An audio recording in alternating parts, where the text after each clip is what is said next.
भवाय चन्द्रचूडाय निर्गुणाय गुणात्मने कालकालाय रुद्राय नीलग्रीवाय मङ्गलम् वृषारूढाय भीमाय व्याघ्रचर्माम्बराय च पशूनां पतये तुभ्यं गौरीकान्ताय मङ्गलम्।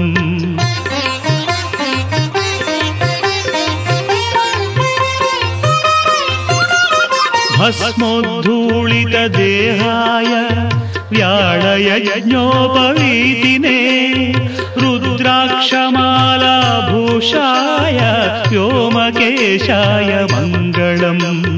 सूर्यचन्द्राग्निनेत्राय नमः कैलासवासिने सच्चिदानन्दरूपाय प्रमदेशाय मङ्गलम्।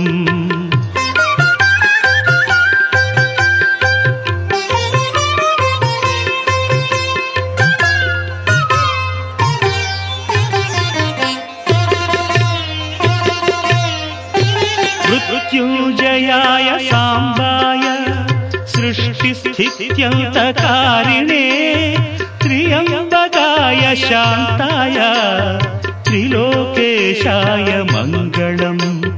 गङ्गाधराय सोमाय नमो हरिहरात्मने उग्राय त्रिपुरघ्नाय वामदेवाय मङ्गलम्।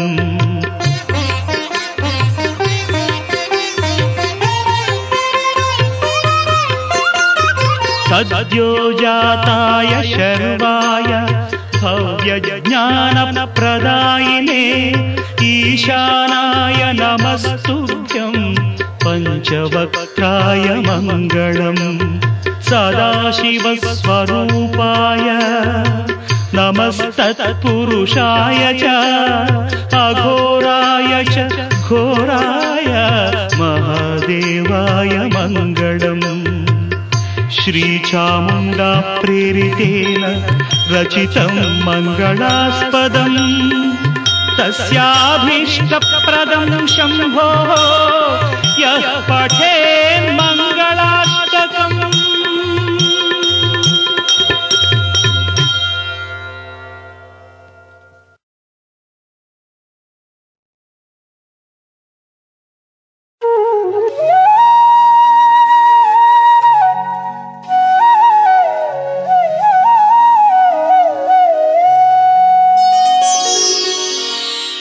प्रभुं प्राणनाथं विभुं विश्वनाथं जगन्नाथनाथं सदानन्दभाजम् भवद्भव्यभूतेश्वरं भूतनाथं शिवं शङ्करं शम्भुमीशानमीडे। गळेरुण्डमालं तनौ सर्पजालं महाकालकालं गणेशाधिपालम् जटाजूटगङ्गोत्तरं गैर्विशिष्यं शिवं शङ्करं शम्भुमीशानमीडे। मुदामाकरं मण्डनं मण्डयन्तं महामण्डलं भस्मभूषाधरन्तम्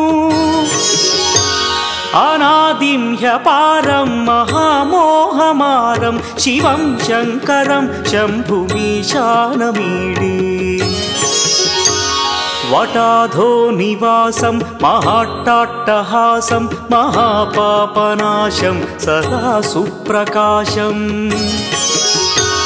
गिरीशं गणेशं सुरेशं महेशं शिवं शङ्करं शम्भुमीशानमीडे।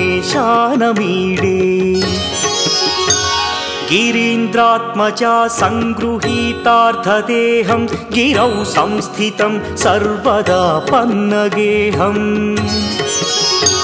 परब्रह्म ब्रह्मादिभिर्वन्द्यमानं शिवं शङ्करं शम्भुमीशानमीडे। कपालं त्रिशूलं कराभ्यां दधानं पदाम्भोजनं राय कामं दधानम् बलिवर्धयानं सुराणां प्रधानं शिवं शङ्करं शम्भुमीशानमीडे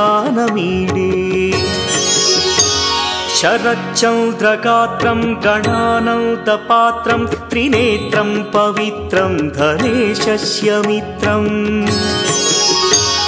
अपर्णाकळत्रं सदा सच्चरित्रं शिवं शङ्करं शम्भुमीशानमीडे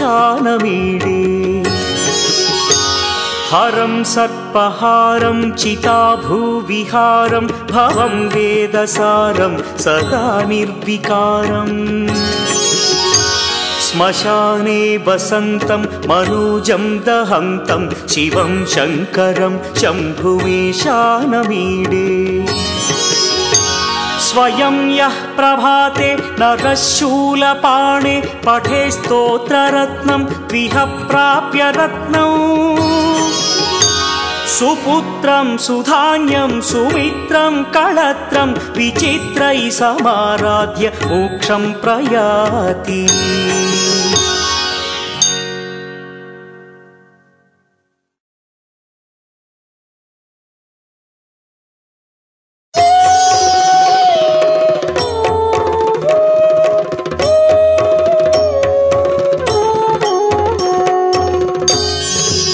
त्रिदलं त्रिगुणाकारं त्रिनेत्रं च त्रियायुधं त्रिजन्मपापसंहारम् एकबिल्वं शिवार्पणम् त्रिशाखैः बिल्वपत्रैश्च अच्छिद्रैः कोमलैः शुभैः तव पूजां करिष्यामि एकबिल्वं शिवार्पणम् कोटिकन्या महादानं तिलपर्वतकोटयः काञ्चनं शैलदानेन एकबिल्वं शिवार्पणम् काशीक्षेत्रनिवासं च कालभैरवदर्शनं प्रयागे माधवं दृष्ट्वा एकबिल्वं शिवार्पणम् इन्दुवारे व्रतं स्थित्वा निराहारो महेश्वर नक्तं हौष्यामि देवेश एकबिल्वं शिवार्पणम् रामलिङ्गप्रतिष्ठा च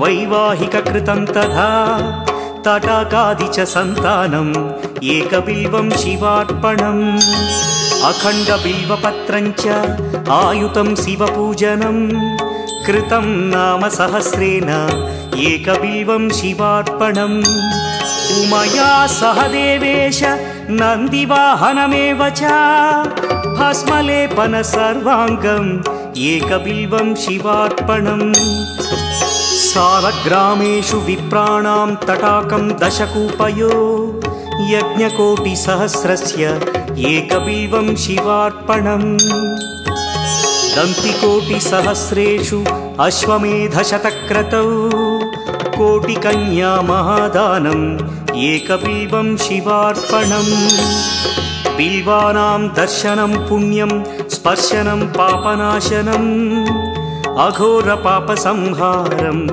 एकबिल्वं शिवार्पणम् सहस्रवेदपाठेषु ब्रह्मस्थापनमुच्यते अनेकव्रतकोटीनाम् एकबिल्वं शिवार्पणम् अन्नदानसहस्रेषु सहस्रोपनयनं तथा अनेकजन्मपापानि एकबिल्वं शिवार्पणम् बिल्वाष्टकमिदं पुण्यं यः पठेत् शिवसन्निधौ शिवलोकमवाप्नोति एकबिल्वं शिवार्पणम्।